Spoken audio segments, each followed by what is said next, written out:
27th of April 1994, I was covering the charming Eugene Terreblanche in the far northwest of the country. He was at Paul Kruger's house trying to stir up a revolution. By the time he'd finished trying to stir up a failed revolution, I was heading back towards Gauteng and worried I wouldn't get there on time, and I went to the metropolis of Potchefstroom to cast my first ever democratic vote. I missed the Rugby World Cup final. I was working in London. I was doing overnight shifts. I slept through the Rugby World Cup final.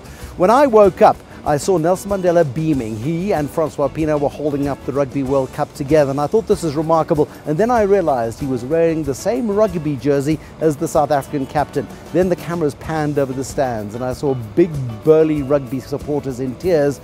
I thought, it's going to be okay.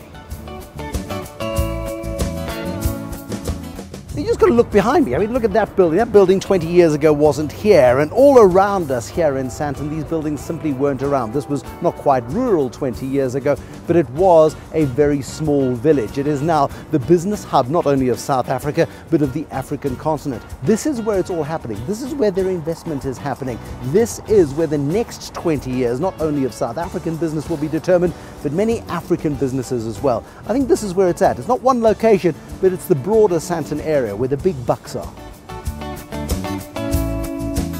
You can't have one radio highlight in 20 years. It would be impossible. I've interviewed some fantastic, powerful, influential, supremely wealthy people on the radio, but it's about every day on the radio being more exceptional than the last, getting a sense that this is a special place, getting a sense that this is a place which is going to define a continent's future for the next 20 years. I think that's what makes being on the radio special.